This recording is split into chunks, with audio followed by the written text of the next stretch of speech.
గత 3 సంవత్సరాల నుంచి సేవా కార్యక్రమాలు నిర్వహిస్తున్నామని అబ్దుల్ కలాం ఫౌండేషన్ మండల అధ్యక్షులు పఠాన్ అహ్మద్ బాషా అన్నారు.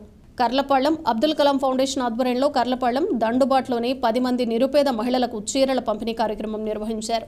ఈ సందర్భంగా పఠాన్ అహ్మద్ బాషా మాట్లాడుతూ పేదలకు ప్రతి శుక్రవారం బియ్యం, నిత్యావసర సరుకులు, దుప్పట్లు, అనారోగ్యంగా ఉన్న వారికి ఆర్థిక చేయూత అందించడం చేస్తామని తెలిపారు.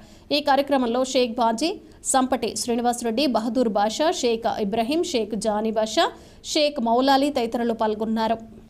ఫౌండేషన్ కర్లపాలెం సేవా కార్యక్రమంలో గత 3 సంవత్సరాలుగా క్రమం తప్పకుండా ప్రతి శుక్రవారం సేవా కార్యక్రమాలు నిర్వహిస్తున్నాం.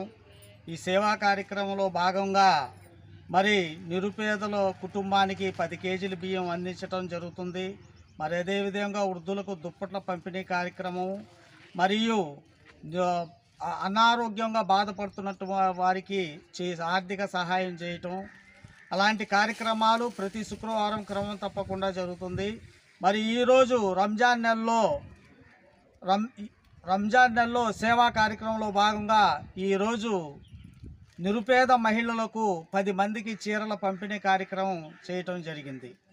మీ అందరి ఆశీస్సులుంటే ఇలాంటి సేవా కార్యక్రమాలు చేస్తూ ఈ అబ్దుల్ కలాం ఫౌండేషన్ని ముందుకు సాగిస్తామని సభాముఖంగా తెలియజేస్తాం.